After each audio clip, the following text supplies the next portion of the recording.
चलिए स्टार्ट करते हैं। तो लास्ट क्लास में हमने केमिकल प्रॉपर्टीज कर रहे थे, राइट? फिनॉल की केमिकल प्रॉपर्टी किए थे, that was electrophilic substitution start किए थे लास्ट में, है ना। और उसका ये देखे थे कि फिनॉल में जो OH है वो भी एक इलेक्ट्रॉन डोनेटिंग ग्रुप है, तो उसके कारण जो इलेक्ट्रोफाइल जाएगा वो कहाँ जाएगा? ऑर्थो एंड पैरा पे। और हमने हेलोजिनेशन शायद करवा भी दिया था ना। हेलोजिनेशन करे थे ब्रोमीन का या क्लोरीन का। अगर आप उसको पानी में लोगे तो जितना ऑर्थो पैरा है सब जगह लग जाएगा, यानी कि पॉली हेलोजन डेरिवेटिव मिलेगा। और अगर आपको बनाना है मोनो हेलोजन तो आपको एक नॉन पोलर सॉल्वेंट में ब्रोमीन या क्लोरीन को डिसॉल्व करना पड़ेगा। वो क्या थे नॉन पोलर सॉल्वेंट आपके? CH2 या फिर क्लोरोफॉर्म CHCl3 या फिर CCl4। इन तीनों में से कोई भी यूज कर सकते हो ब्रोमीन के साथ, तो आपको एक जगह ब्रोमीन मिलेगा।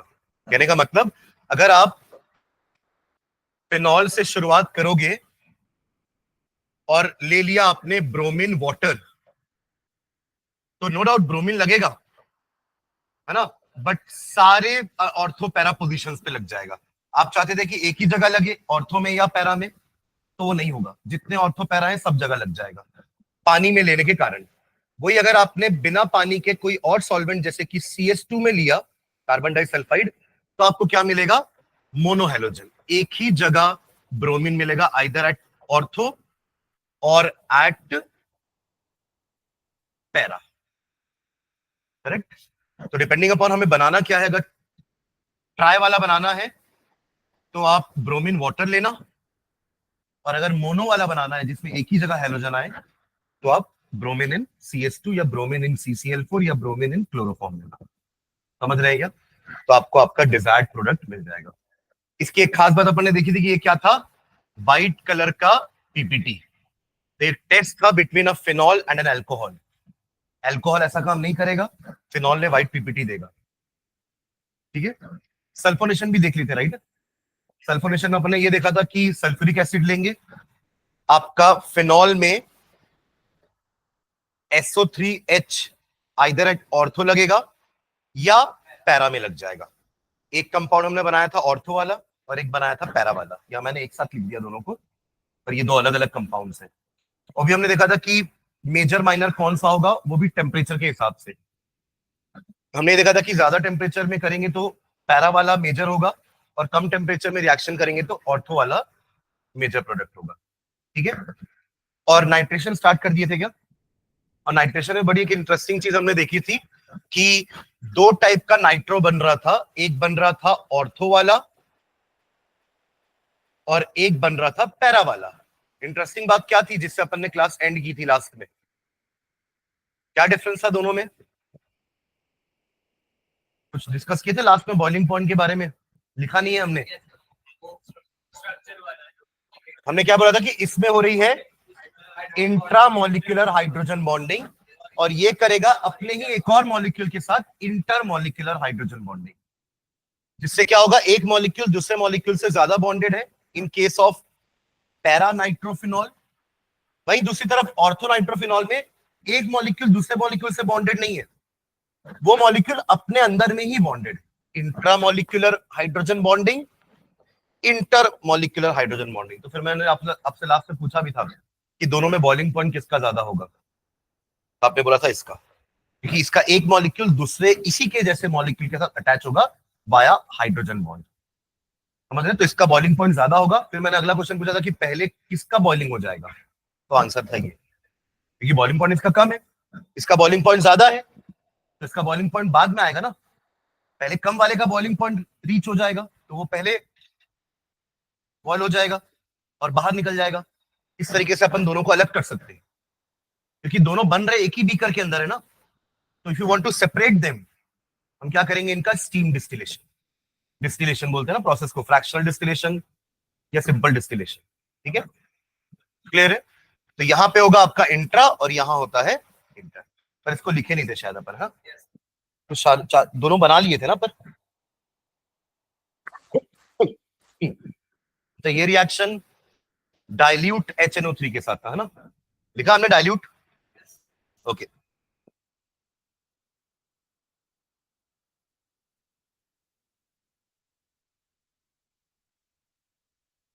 हाँ लिखेंगे नीचे। अपन ऊपर ऊपर ऐसा लिख लिए कि ऑर्थो पैरा बनेगा ना। एक का नाम दिए ऑर्थो नाइट्रोफिनॉल और इसका नाम क्या है, पैरा नाइट्रोफिनॉल। ठीक है, ऊपर वाला ऑर्थो नाइट्रोफिनॉल, नीचे वाला पैरा नाइट्रोफिनॉल। ठीक है, नीचे लिखेंगे the ortho and para isomers, the ortho and para isomers, ये हमने डिस्कस कर लिया है वाला इंटर इंट्रा, बस इसको लिख लेते हैं ना। The ortho and para isomers, तो शॉर्ट फॉर्म में अपन कैसे लिख देते हैं, the ortho and para isomers can be separated by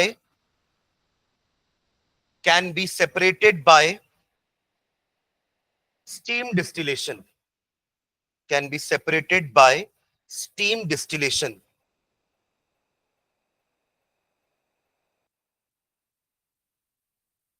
steam distillation, since orthoisomer, since orthoisomer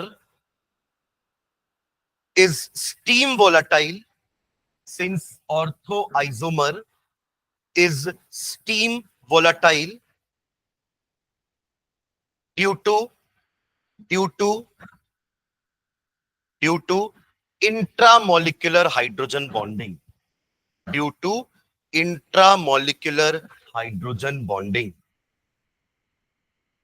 अच्छा, ये जो ऐसा टाइप का कंपाउंड बनता है, ये रिंग, इसको अपन ने एक नाम दिया था कोऑर्डिनेशन कंपाउंड्स में। हाँ हाँ, किलेशन, किलेट रिंग बनती थी ना, जब वो डाइडेंटेट या पॉलीडेंटेट के साथ बॉन्डिंग होती थी तो क्या बन जाता था, एक रिंग जैसा स्ट्रक्चर बनता था। याद याद करिए एक बार, ये था आपका मेटल, अगर ये आपका ईएन था तो ईएन कैसे बनाता था, इसके साथ ऐसा टाइप का रिंग स्ट्रक्चर बना लेता था ना। मतलब है वो एक ही लाइगेंड, बट एक लाइगेंड दो कोऑर्डिनेट बॉन्ड बना रहा है, तो उसके कारण क्या हो जाता है, इस टाइप का रिंग जैसा स्ट्रक्चर बन जाता है। और अपन ने देखा था कि किलेशन के कारण स्टेबिलिटी बढ़ जाती है, क्योंकि रिंग कंपाउंड होगा ना, मतलब उसने दोनों हाथ से पकड़ के रखा है मेटल को, और जो यूनिडेंटेट होते हैं, मोनोडेंटेट होते हैं, वो एक ही हाथ से पकड़ के रखे हैं मेटल को, तो वो जल्दी छूट सकते हैं, ये जल्दी छूटेंगे नहीं। They are more stable than the monodentate ligands. ठीक है, तो यहां भी तो ऐसी रिंग बन रही है, देखो कंपाउंड के अंदर ही, तो उसको आप किलेशन भी बोल सकते हैं। ठीक है, पर वो हो क्यों रहा है, because of intramolecular hydrogen bonding, क्योंकि और तो पास में ही है ना इसके, नाइट्रो जो है OH के पास में ही है, तो यहीं का O और यहाँ का H, देखो यहाँ का O और यहाँ के N में O इज मोर इलेक्ट्रोनेगेटिव, तो O को मिलेगा नेगेटिव चार्ज। O और H में again O is more electronegative, तो H को मिलेगा पॉजिटिव चार्ज। तो H का पॉजिटिव और O का नेगेटिव आपस में अट्रैक्शन हो जाएगा, यही बनेगी आपकी हाइड्रोजन बॉन्डिंग इंट्रामोलिक्यूलर। ठीक है, विद इन द मॉलिक्यूल इसलिए नाम पड़ा है इंट्रा, दो मॉलिक्यूल के बीच में होता तो इंटर। ठीक है, ओके, तो क्या लिखे, ortho isomer is steam volatile due to intramolecular hydrogen bonding, bracket में किलेशन भी लिख लेना, आपको याद रहेगा, THELATION।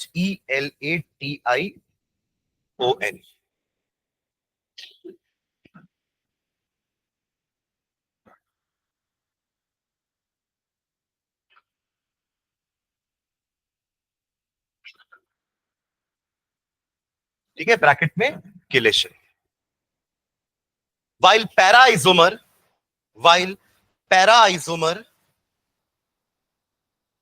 while para-isomer is not steam volatile, is not steam volatile due to association of molecules, due to association of molecules, due to association of molecules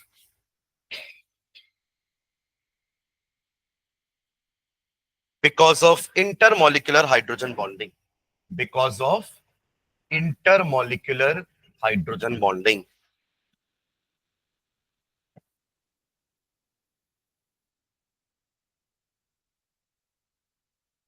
ठीक है, चलिए ये दोनों डायग्राम बना लेंगे। ये आपका ऑर्थोनाइट्रोफिनॉल का शोइंग किलेशन या इंट्रामोलिकुलर हाइड्रोजन बॉन्डिंग, एंड यहां बना रहा हूं मैं पैरानाइट्रोफिनॉल का शोइंग एसोसिएशन। एसोसिएशन का अपन मीनिंग समझे ना, सॉल्यूशन चैप्टर में पढ़ते थे ना, एसोसिएशन होता है या डिसोसिएशन होता है। जिसके कारण वो एबनॉर्मैलिटी आती थी मास में। तो यहाँ पे दो मॉलिक्यूल आपस में क्या हो रहे हैं, एसोसिएट हो रहे हैं। कैसे हो रहे हैं, with the help of intermolecular hydrogen. तो डले थे दो मॉलिक्यूल, बट अंदर जाके वो एसोसिएट हो गए, तो दिख रहा है एक मॉलिक्यूल। इसी से तो आता है एबनॉर्मैलिटी। आपने डाला था 2 मोल, 2 मोल डाले थे, यानी कि 2 मोल कंपाउंड डाला था आपने, पर वो सब दो दो मिलके एक बन गए। तो दिख कितना रहा है, 1 मोल। तो जस्ट आधा हो गया ना क्वांटिटी। अगर क्वांटिटी आधा हो गई तो प्रॉपर्टी भी आधी हो जाएगी। अगर प्रॉपर्टी आधी होगी तो मास डबल आएगा, आना भी चाहिए मास डबल। आप सोच रहे थे ये एक मॉलिक्यूल है, पर ये अपने जैसे किसी एक और के साथ जाके चिपक गया, तो अब ये दोनों मिलके एक मॉलिक्यूल दिख रहे हैं आपको, तो मास डबल नहीं हो जाएगा? समझ रहे क्या? तो एसोसिएशन में मास डबल हो जाता है। हाँ, वॉल्यूम कैसे कम हुआ, बढ़ गया ना वॉल्यूम, आपस में एसोसिएट हो गए तो प्रॉपर्टी की वैल्यू कम हो जाती है, क्योंकि नंबर ऑफ मोल कम हो गए। नंबर ऑफ मोल आपने 2 डाले थे, बट एसोसिएट हो गया वो दिख रहा है 1, तो आपकी कॉलिगेटिव प्रॉपर्टी तो अमाउंट पे डिपेंड करती है। तो 2 मोल नहीं है एक्चुअली, वो दिखने में अब 1 मोल है। डाला आपने 2 मोल था, एसोसिएट हो गया वो 1 मोल बन गया। अगर 100% एसोसिएशन हो रहा है तो, यानी कि आपने 100 मॉलिक्यूल डाले, 100 आपस में चिपक चिपक के 50 दिख रहे हैं, तो आपकी जो प्रॉपर्टी की वैल्यू आएगी वो 50 के हिसाब से आएगी, जो कि कम हो जाएगी, क्योंकि कॉलिगेटिव प्रॉपर्टी डायरेक्टली प्रोपोर्शनल होती है अमाउंट से। अमाउंट कम हुआ मॉलिक्यूल का एसोसिएशन के कारण, तो प्रॉपर्टी की वैल्यू कम हो जाएगी। प्रॉपर्टी की वैल्यू कम हुई तो मास बढ़ जाएगा, क्योंकि property and mass are inversely proportional. ठीक है, क्योंकि हमने जितने भी फॉर्मूले डिराइव किए थे मास के, सब में प्रॉपर्टी डिनोमिनेटर में थी, यू रिमेंबर। ठीक है, चलिए ये डायग्राम बना लो। ये इंट्रामोलिकुलर, ये इंटरमोलिकुलर का नीचे बना रहा हूं।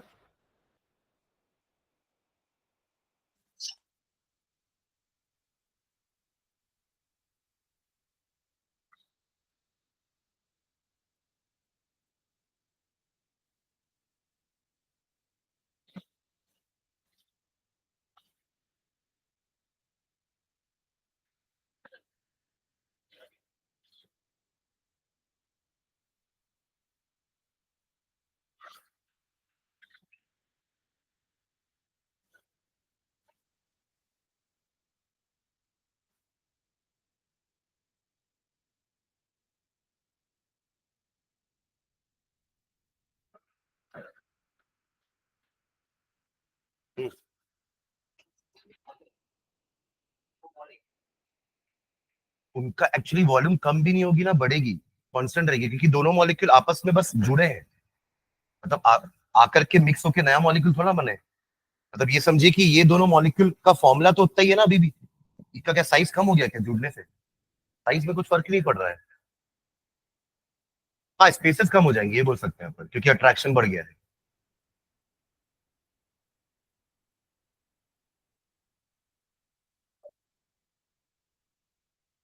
चलिए बना लीजिए। ऊपर वाला intramolecular in orthonitrophenol and intermolecular in paranitrophenol. Boiling point इसका ज्यादा है ना, बॉइलिंग पॉइंट ज्यादा है और इसका बॉइलिंग पॉइंट कम है। ये स्टीम वोलेटाइल हो जाएगा और ये स्टीम वोलेटाइल नहीं होगा पहले,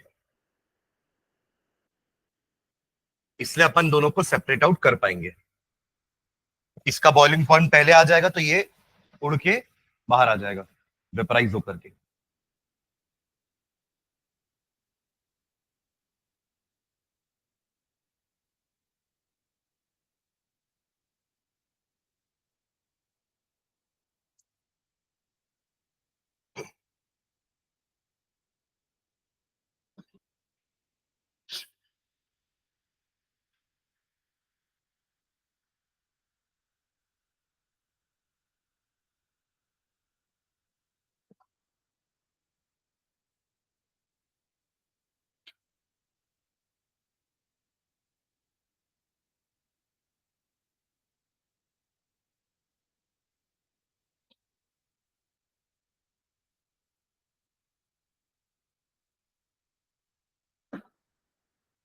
हो गया।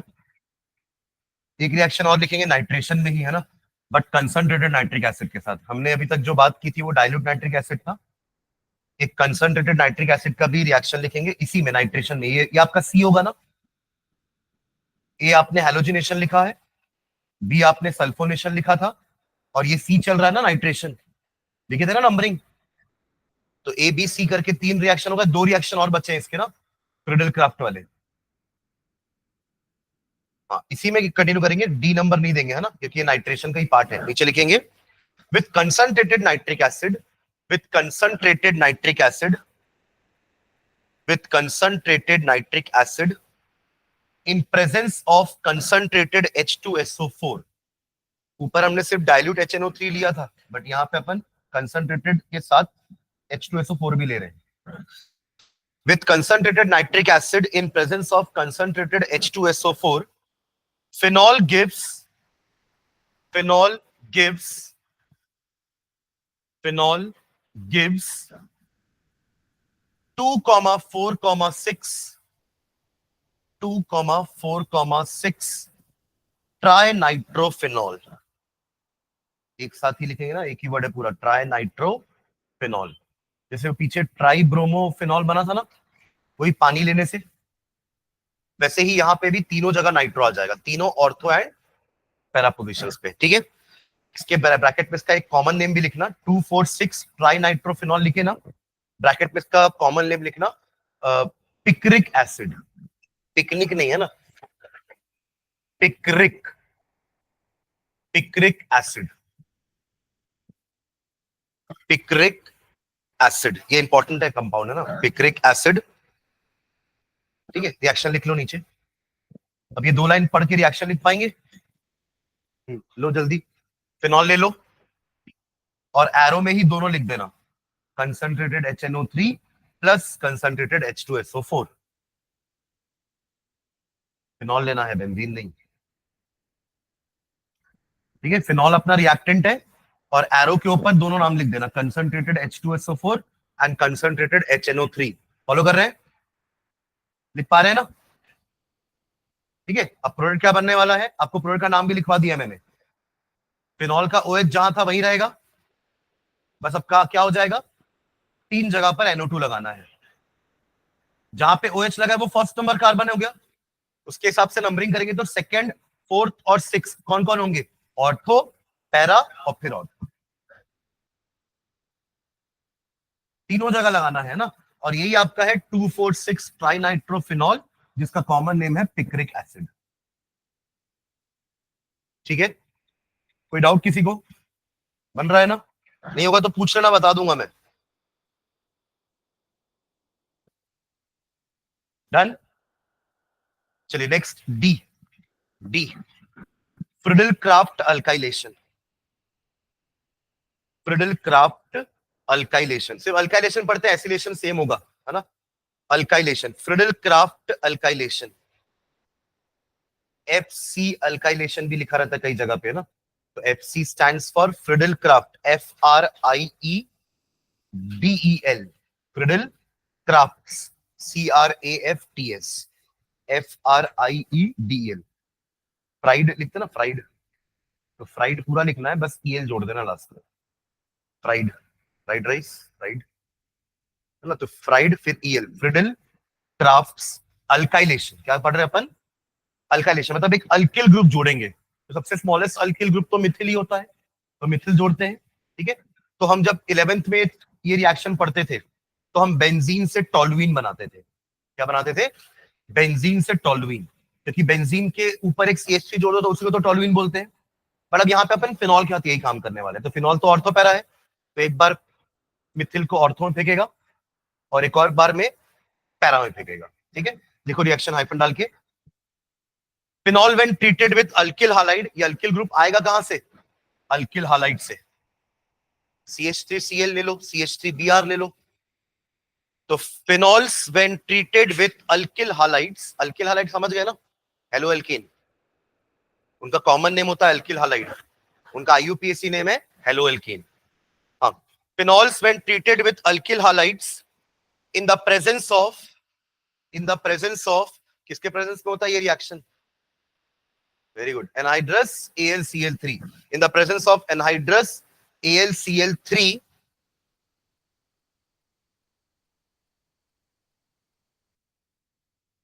forms alkyl substituted phenols forms alkyl substituted phenols. ये वर्ड का मीनिंग समझ में आया? ऐसा फिनॉल जिसमें अल्किल आ गया है ना? अल्किल सब्स्टिट्यूटेड फिनॉल, समझ गए मीनिंग इसका? फिनॉल तो रहेगा बट उसमें एक अल्किल ग्रुप आ जाएगा, हाइड्रोजन को सब्स्टिट्यूट करेगा, तो अल्किल सब्स्टिट्यूटेड फिनॉल। ठीक है, चलिए लिखिए रिएक्शन। ले लो फिनॉल, फिनॉल लो जल्दी से।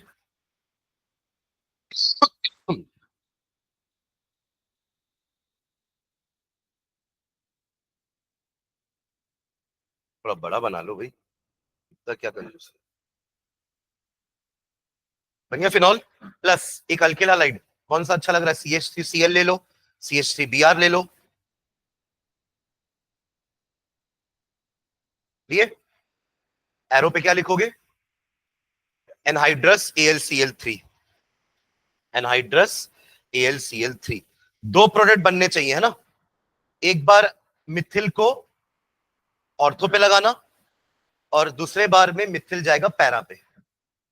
OH अपनी जगह वहीं रहेगा, OH को मत हटाना वहां से, है ना?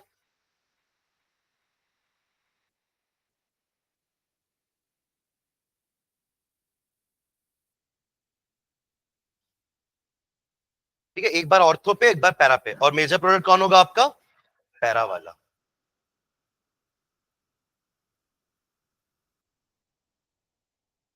ठीक है, एक बार ऑर्थो पे मिथिल लगा दो CH3, और एक बार पैरा पे CH3। Done everyone? दो बनाना है, एक और प्रोडक्ट बनाओ ना, आता रहो।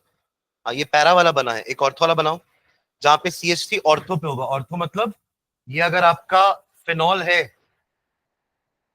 तो फिनॉल के नेबर्स को ऑर्थो बोलते हैं, OH के नेबर्स को ऑर्थो, एक छोड़ के वालों को मेटा बोलते हैं, और अपोजिट वाले को पैरा बोलते हैं।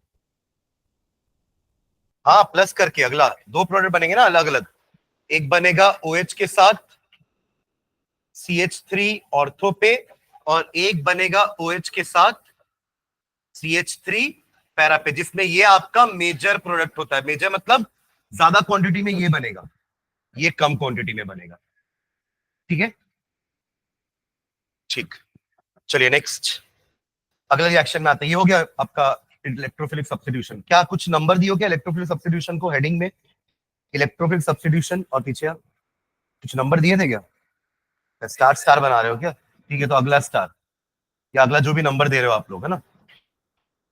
ठीक है, तो हम लोग हमने एक रिएक्शन की हेडिंग लिखी थी O बॉन्ड H बॉन्ड का क्लीवेज, दूसरा हेडिंग लिखा था हमने C बॉन्ड O बॉन्ड का क्लीवेज, फिर एक हम पढ़ रहे थे अल्कोहल का complete reaction as alcohol as a whole, और फिर हमने अभी पढ़ा है इलेक्ट्रोफिलिक सब्स्टिट्यूशन ऑफ फिनॉल्स।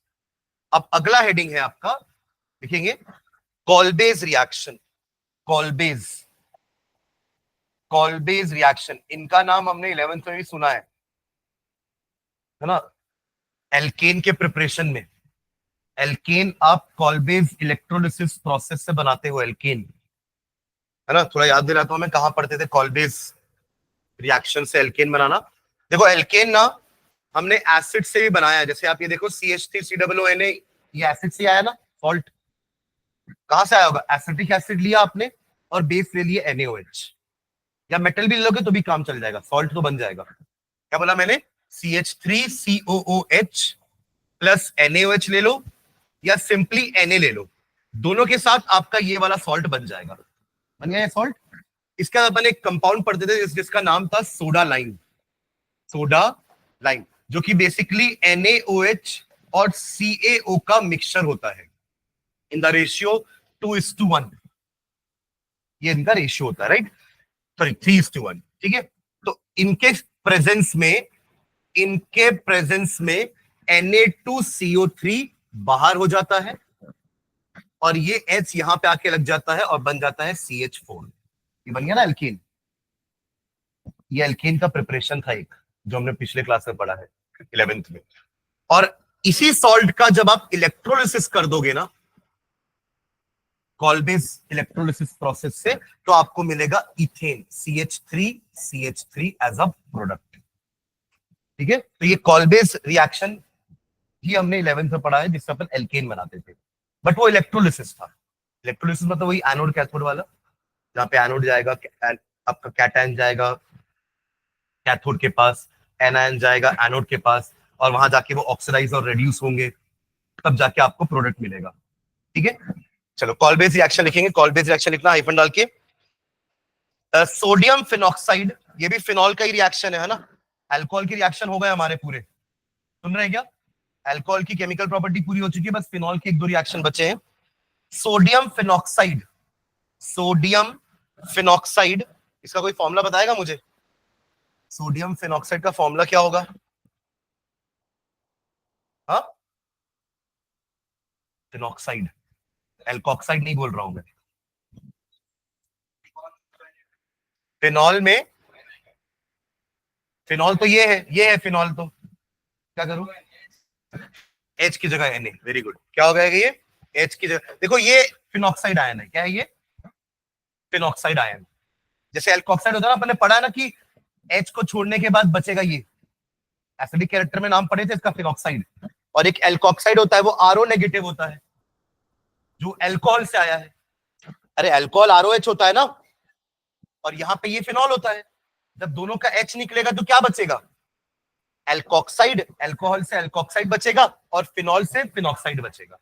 और यही फिनॉक्साइड में जब आपने Na जोड़ दिया तो ये क्या बन जाएगा? Sodium phenoxide, sodium alkoxide. कहां यूज किए थे सोडियम एल्कोक्साइड, जल्दी बताओ फिर से, कहीं यूज किए इसी चैप्टर में?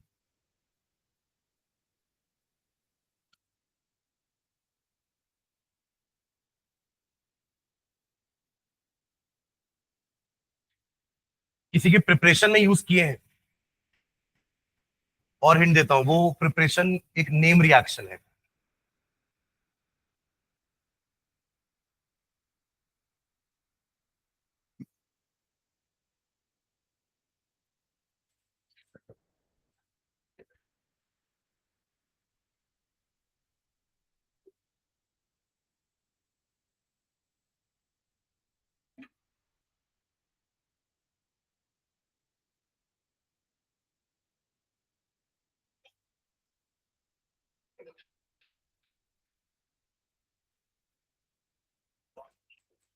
नहीं,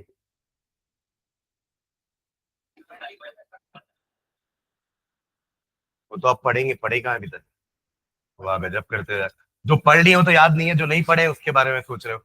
देखना भाई कॉपी में, मैं बोलता हूँ किसी के प्रिपरेशन में तो अपन इस चैप्टर में तीन ही चीज का प्रिपरेशन पढ़े, अल्कोहल का प्रिपरेशन, फिनॉल का प्रिपरेशन, ईथर का प्रिपरेशन। अरे भाई हाँ, विलियमसन सिंथेसिस, जल्दी निकालो विलियमसन सिंथेसिस, फटाफट देखो एक बार क्या था विलियमसन सिंथेसिस। आप लोग का ही नोट्स है, आप लोग को अपनी चीजें नहीं मिल रही है नोट्स में? मिला विलियमसन? क्या पढ़े थे विलियमसन में? ईथर का प्रिपरेशन था वो, दो ही तो पढ़े ईथर का प्रिपरेशन, एक अल्कोहल के डिहाइड्रेशन से और एक विलियमसन सिंथेसिस। क्या बोले थे विलियमसन सिंथेसिस में? कि आप आर एक्स लोगे और आर ओ एन ए लोगे, याद आ रहा है? और यहां से आपका आर ओ आर बन जाएगा, एन ए एक्स ऐसे बाहर हो जाएगा, और ये जो आर ओ आर है इसी को तो ईथर बोलते हैं। और ऐसा कुछ लिखे भी थे ना कि ये हमेशा क्या होना चाहिए, 1 डिग्री, देखिए SN2 हो रहा था, तो आर एक्स कैसा होना चाहिए हमेशा, 1 डिग्री। तो अगर आपको बड़ा अल्किल ग्रुप चाहिए तो आप आर एक्स के साथ मत लेना, वो आर ओ एन ए वाले ग्रुप का जो आर है वो बड़ा लेना। समझ रहे क्या बोला मैंने अभी? अगर आपको एक बड़ा ईथर बनाना है लाइक दिस, अगर आपको एक ईथर ऐसा कुछ बनाना है, ध्यान देंगे, ये वाला ईथर अगर आपको बनाना है, एवरीवन, ये ईथर है, इस तरफ एक अल्किल ग्रुप है, इस तरफ एक अल्किल ग्रुप है, एक अल्किल ग्रुप आएगा अल्किल हालाइड से, दूसरा अल्किल ग्रुप आएगा एल्कोक्साइड से। तो कौन सा अल्किल ग्रुप कहां से आएगा? ये आएगा हालाइड से, और ये आएगा आपके एल्कोक्साइड से, क्योंकि अल्किल हालाइड में बैक अटैक होना है तो ये हमेशा 1 डिग्री होना चाहिए। और इन दोनों में 1 डिग्री कौन है? ये क्या है? ये तो 3 डिग्री है। ठीक है, चलो क्या लिखे? Sodium phenoxide when heated with carbon dioxide, sodium phenoxide when heated with carbon dioxide eight 400 kelvin, ये भी आपका नेम रिएक्शन है कॉलवेज। इसके बाद एक नेम रिएक्शन और बचेगा, sodium phenoxide when heated with carbon dioxide eight 400 kelvin under a pressure of 4 to 7 atm, atmospheric pressure, under a pressure of 4 to 7 atm, followed by acidification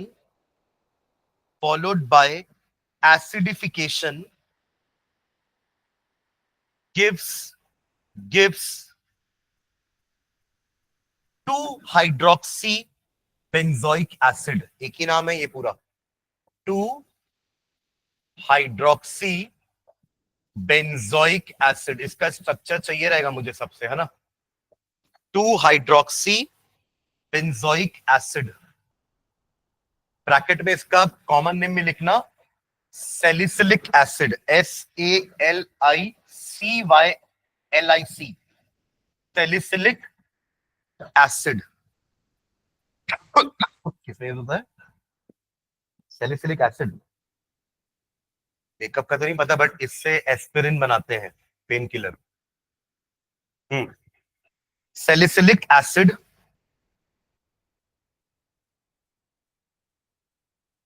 ठीक है। चलिए रिएक्शन लिखते हैं। ले लो नीचे फिनॉल लेना। अच्छा पहले इसका स्ट्रक्चर बना के दिखाओ तो ये क्या बनेगा। देखो दो फंक्शनल ग्रुप है इसमें, और जब दो फंक्शनल ग्रुप होते हैं तो क्या करते हैं, कोई एक बनता है प्रिंसिपल, दूसरा बन जाता है सब्स्टिट्यूएंट। तो इसमें कौन कौन सा फंक्शनल ग्रुप है? हाइड्रोक्सी मतलब कौन सा ग्रुप है? अल्कोहलिक ग्रुप है। और बेंजोइक एसिड मतलब कि COOH भी है। और हमने क्लास 11 में पढ़ा है कि ये वाला ग्रुप का प्रायोरिटी इससे ज्यादा होता है, यानी कि ये प्रिंसिपल ग्रुप होगा और ये सब्स्टिट्यूएंट, इसलिए नाम इससे एंड हो रहा है ओइक एसिड। और ये चला गया है प्रीफिक्स में, ऑल थोड़ा है कहीं पे।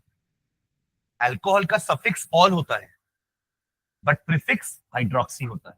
और प्रीफिक्स कब यूज होता है किसी भी फंक्शनल ग्रुप का?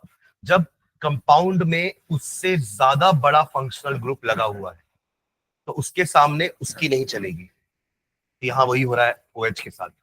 OH ठहरा एक छोटा फंक्शनल ग्रुप और COOH एक बड़ा फंक्शनल ग्रुप है। बड़ा मतलब COOH इसलिए बड़ा नहीं बोल रहे हैं, है ना, कि उसमें 4 लेटर है उसमें 2 लेटर है तो वो बड़ा है, ऐसा नहीं। ठीक है, रिएक्शन वाइज आप समझ लीजिए, रिएक्टिविटी वाइज समझ लीजिए कि COOH ज्यादा रिएक्टिव होता है OH से। ठीक है, तो इसलिए ये वाला फंक्शनल ग्रुप आपका ज्यादा बड़ा है, ज्यादा प्रायोरिटी वाला है। ठीक है, इसलिए नाम उससे एंड हुआ है। तो चलो नाम स्ट्रक्चर कैसा बनेगा जल्दी बताइए।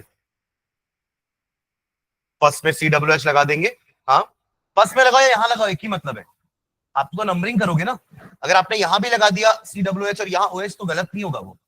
तो आप बोलोगे सर हम नंबरिंग यहां से करेंगे 1 2, समझ गए ना। अल्टीमेटली दोनों नेबर्स होंगे, दोनों क्या होंगे? नेबर्स। तो ये आपका COOH और ये वाला OH 1 2, और यहां लगाते COOH यहां लगाते OH तो 1 2 लिखते। ठीक है, तब भी इसका नाम वही होता है 2-हाइड्रोक्सी बेंजोइक एसिड। समझ गए क्या? ये हमारा एंड प्रोडक्ट है। ठीक है, शुरुआत किससे करेंगे? फिनॉल बना ली। फिनॉल क्या लेना है साथ में? अरे भाई वो आपका ये फाइनल प्रोडक्ट है ना, ये रिएक्टेंट नहीं है। लिखे थे वो 2-हाइड्रोक्सी बेंजोइक एसिड बनेगा। हाँ शुरुआत किससे करेंगे? फिनॉल से। बनाए? हाँ क्या लेंगे रिएक्टेंट? हाँ सॉरी सोडियम फिनॉक्साइड बोला ना मैंने, सोडियम फिनॉक्साइड, फिनॉल नहीं, सॉरी सोडियम फिनॉक्साइड। अरे वो जो कंटेंट लिखा है ना उसी का रिएक्शन लिख रहे हैं ना, ऊपर नोट्स लिखे हो ना 3 लाइन का। ONA OH नहीं सॉरी ONA लिए, तब ले लिया ना सोडियम फिनॉक्साइड प्लस दूसरा रिएक्टेंट क्या है? CO2। देखिए कार्बन डाइऑक्साइड का रिएक्ट कराएंगे और टेम्परेचर कंडीशन ऊपर लिख लो एरो के ऊपर नीचे। टेम्परेचर कितना लिखे?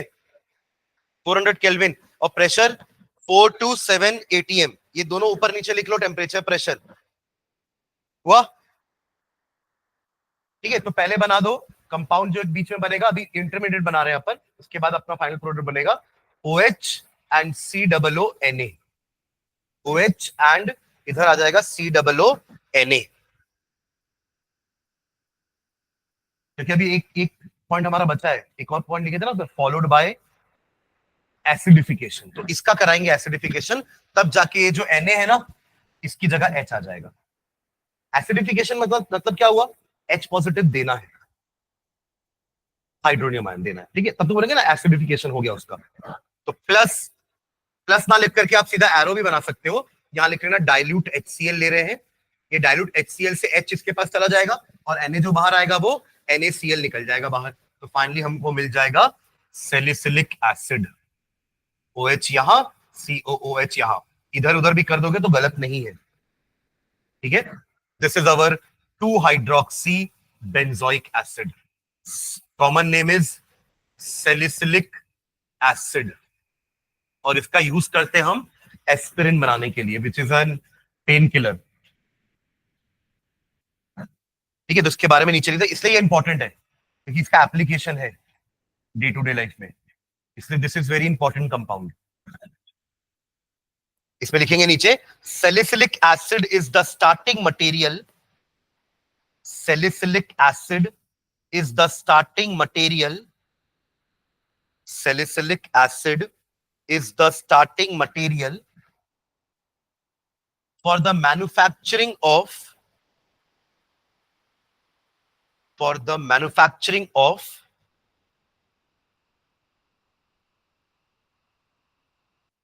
for the manufacturing of 2-acetoxy benzoic acid, 2-acetoxy benzoic acid, जिसके ब्रैकेट में लिख लेना उसका कॉमन नेम एस्पिरिन।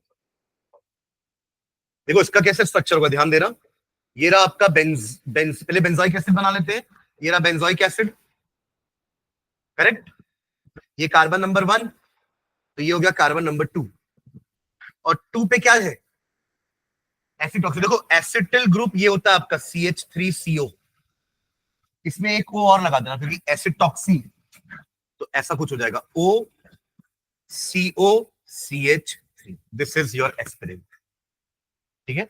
ये एस्पिरिन का फॉर्मूला है, ये बनेगा सैलिसिलिक से ही, ठीक है ना। अपने salicylic acid is the starting material for the manufacturing of acetoxy, 2-acetoxy benzoic acid aspirin, ठीक है। कंटिन्यूएशन में, which is used for relieving pain, कई लोग इसको उसके लिए भी यूज करते हैं, फीवर के लिए, क्योंकि ये टेम्परेचर भी डाउन कर देता है, तो टेम्परेचर डाउन करना है ना हमें फीवर के समय, तो which is used for relieving pain, which is used for relieving pain and to bring down the body temperature, and to bring down the body temperature, and to bring down the body temperature,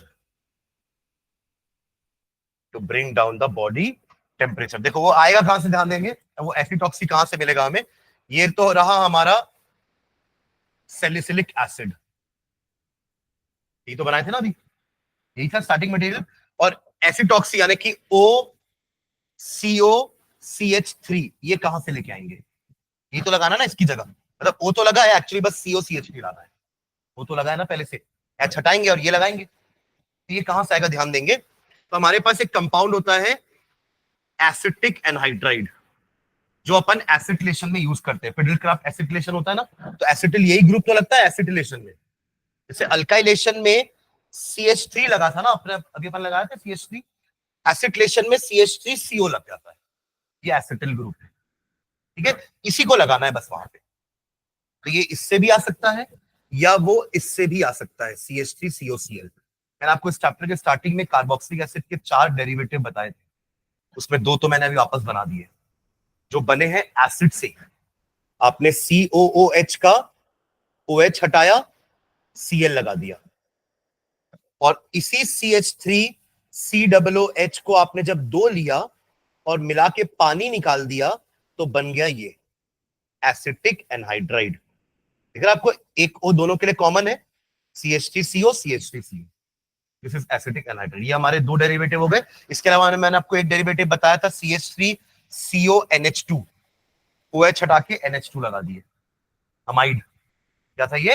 amide. और एक ester, एक क्या था? Ester.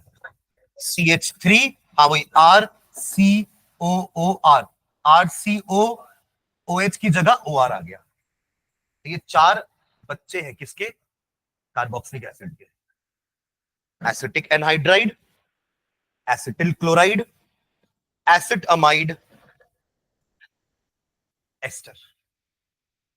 ठीक है ना? तो अपन को ये यूज करना है, या ये यूज करना है किसके साथ? हमारे सैलिसिलिक एसिड के साथ। तो CH3CO, CH3CO, करेक्ट। एक उठा करके यहां लगा देंगे, H को निकाल के यहां दे देंगे। क्या दिख रहा है by product? Ethanoic acid. CH3CO तो है ना, H आ गया तो क्या बना देगा? CH3COOH, और ये बन गया आपका पेन किलर, OCOCH3। बट ऐसे नहीं होता ना, मतलब आपको प्रॉपर क्या लेना पड़ता है? अपन देखते हैं ना दवाइयों में सब क्या क्या लिखा रहता है, MG कुछ कुछ, तो कुछ एक प्रपोर्शन में लेते हैं तब बनता है ना। तो ये तो तरीका है, सिर्फ रिएक्शन है, बट हमने कहीं कोई भी इसमें क्वांटिटी मेंशन नहीं करी कि कितना MG बनेगा, क्या बनेगा, बट रिएक्शन यही है। ठीक है, चलिए। तो ये बन गया आपका एस्पिरिन। ठीक है, चलिए नेक्स्ट। हो गया यहां तक सबका? हाँ देख लो रिएक्शन ये वाला। Two acetoxy benzoic acid, AKA aspirin, also known as aspirin।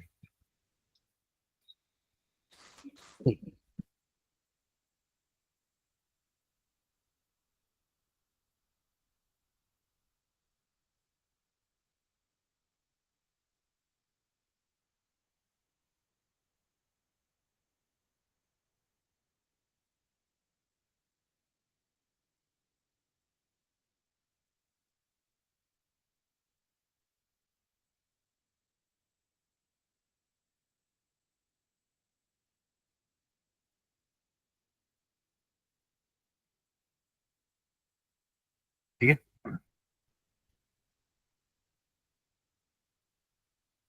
हाँ एक और नेम रिएक्शन है, ये बहुत इंपॉर्टेंट रिएक्शन है, Raymer टेमन reaction. REIMER, REIMER hyphen देके टेमान, TIEMANN, रेमन टेमन रिएक्शन। कॉलबेस भी इंपॉर्टेंट है, वो भी नेम रिएक्शन है, ये भी एक नेम रिएक्शन।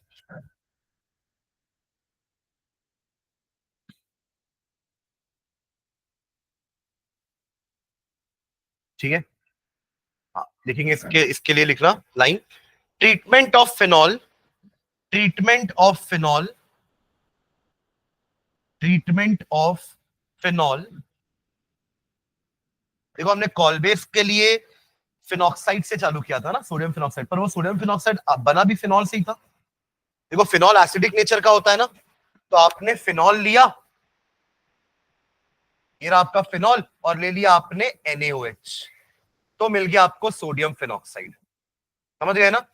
हम प्रॉपर्टी फिनॉल की पढ़ रहे हैं, बट आपने रिएक्शन की शुरुआत सोडियम फिनॉक्साइड से करी है, बट वो सोडियम फिनॉक्साइड बना तो फिनॉल से ही है, तो प्रॉपर्टी फिनॉल की होगी ना। ठीक है, समझ गए ना? हाँ चलो, क्या लिख रहे हो? Treatment of phenol with chloroform, with chloroform in presence of, in presence of aqueous NaOH or KOH, in presence of aqueous NaOH, sodium hydroxide, or potassium hydroxide KOH at 340 Kelvin, at 340 Kelvin, followed by hydrolysis,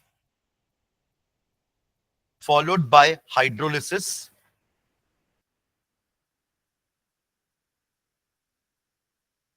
gives 2 hydroxy, 2 hydroxy वहां क्या लिखे थे अपन, 2 hydroxy benzoic acid था ना, salicylic acid, ये है 2 hydroxy benzaldehyde, एक ही नाम है, बीच में स्पेस स्पेस नहीं आएगा ना, 2 हाइड्रोक्सी बेंजल्डिहाइड।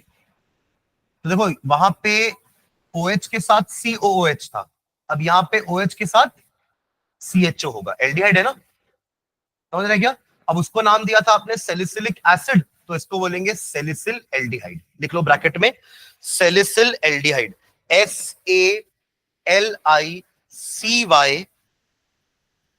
और फिर एल्डिहाइड, सैलिसिल एल्डिहाइड। और उसका फॉर्मूला क्या बनेगा देखना, अभी लिखना मत फॉर्मूला, भी आप लोग फॉर्मूला बनाएंगे ना रिएक्शन में ही। यहाँ पे भी क्या था, सैलिसिलिक एसिड में यहाँ पे OH और यहाँ COH था, अब यहाँ पे COH की जगह CHO, this is salicyl aldehyde, ठीक है। ओके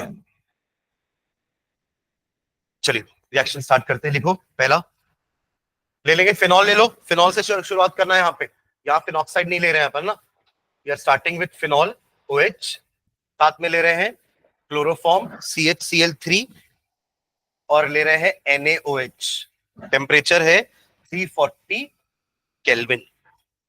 पहला जो प्रोडक्ट बनने वाला है वो होगा आपका ONA और यहां पे आएगा CHCl2 which will be followed by again, और NaOH आपके बीकर में है, उसके कारण क्या होगा, सारे के सारे Cl will be replaced by OH। Reaction लिखो फिर समझते हैं क्या क्या हो रहा है।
ये वाला स्टेप स्किप करके सीधा यहाँ भी पहुंच सकते हैं, बट यहाँ पे आपको 3 NaOH लेना पड़ेगा एक साथ।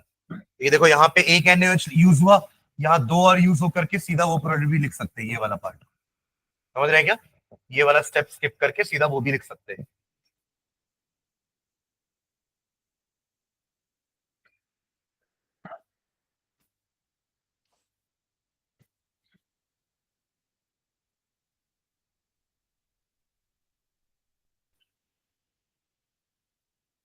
And product is salicyl aldehyde 2 hydroxy benzaldehyde.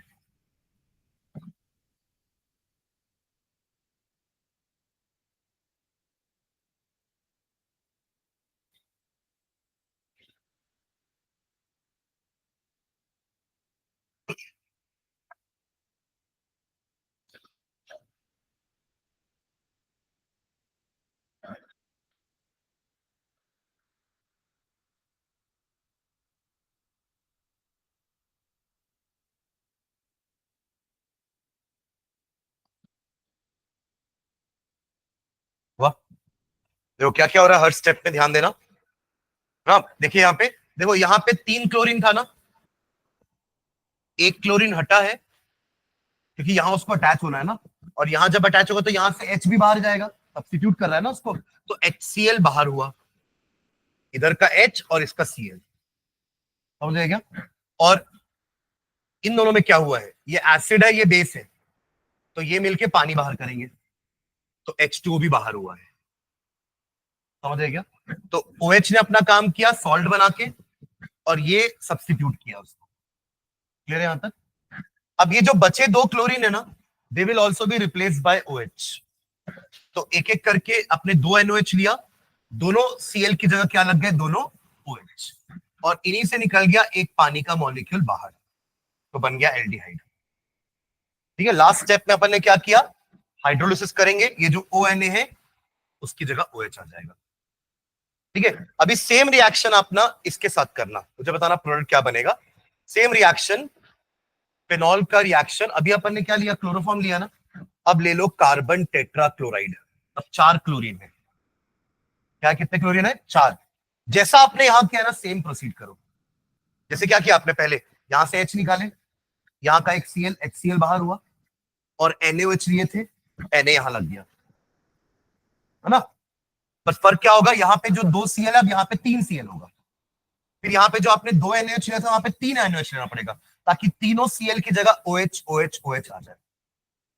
फिर उन 3 OH का मिला के एक पानी बाहर करोगे, तो एक पानी बाहर करने के बाद अगर आपके पास 3 OH है, तो पानी बाहर करने के बाद क्या बचेगा, OOH। ये तो एसिड हो गया, वहां CHO था, क्योंकि देखो वहां पे OH OH में से आपने जब H2O बाहर किया था तो सिर्फ CHO बचा था, बट यहाँ पे COOH बचेगा, समझ रहे हैं क्या। तो यहाँ पे एसिड हो जाएगा, एल्डिहाइड की जगह क्या आ जाएगा, एसिड। पता है अपन क्या बनाना चाह रहे थे, अब क्या बन जाएगा, कॉल्बे में क्या बना था, वही बन जाएगा। तो अगर आप क्लोरोफॉर्म लोगे तो सैलिसिल एल्डिहाइड बनेगा, और कार्बन टेट्राक्लोराइड लोगे तो सैलिसिलिक एसिड बनेगा। ठीक है, चलो बनाओ, रिएक्शन करो, कंटिन्यू।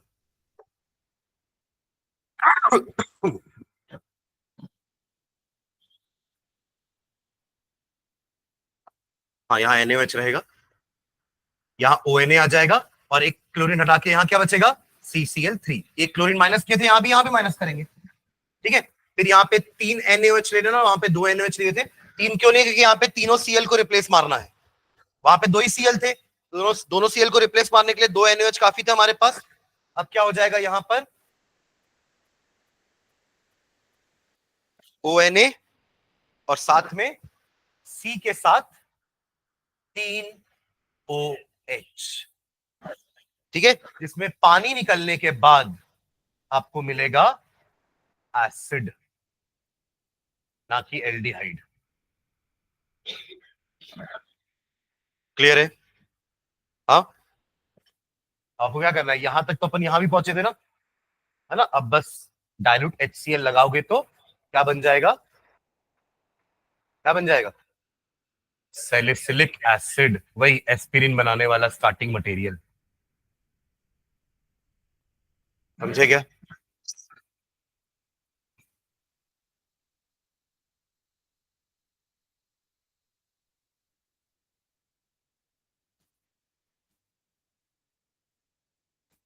ठीक है। तो ये रेमन टेमन एक्चुअली ऊपर वाला ही है, बट इसमें कभी कभार एक क्वेश्चन आ जाता है कि अगर रेमन टेमन में हमने क्लोरोफॉर्म की जगह कार्बन टेट्राक्लोराइड लिया तो what is the product, the answer is salicylic acid. जी, ये वही है जो कॉल्बे से बना रहे थे अपन, समझ गए क्या, है ना।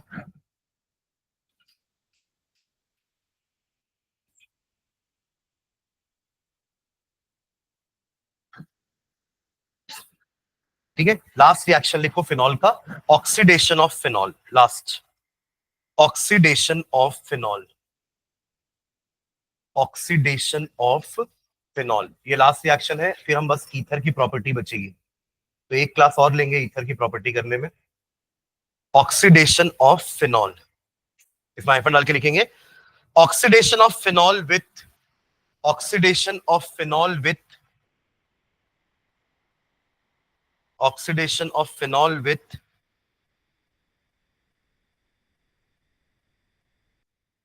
Potassium dichromate K2Cr2O7, oxidation of phenol with K2Cr2O7 produces a conjugated diketone, produces a conjugated, conjugated system क्या होता है, जिसमें अल्टरनेट डबल और सिंगल बॉन्ड होते हैं, जैसे बेंजीन एक conjugated सिस्टम है ना, double single double single double single bonds एक के बाद एक, conjugated diketone known as known as known as para, para के लिए पी लिखेंगे बस, पैरा बेंजोक्विनोन, बेंजोक्विनोन,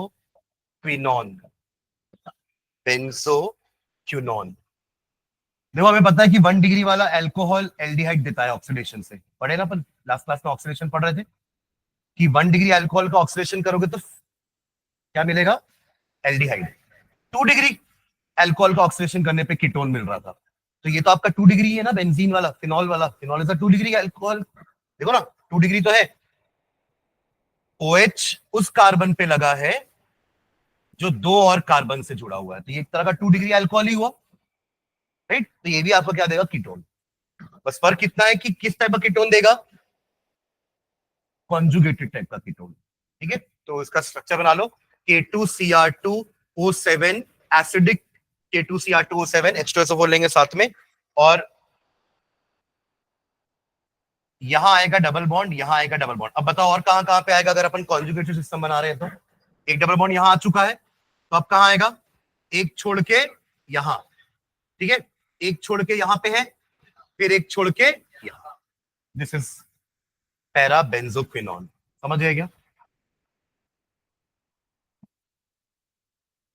क्लियर है, पैरा बेंजोक्विनॉन,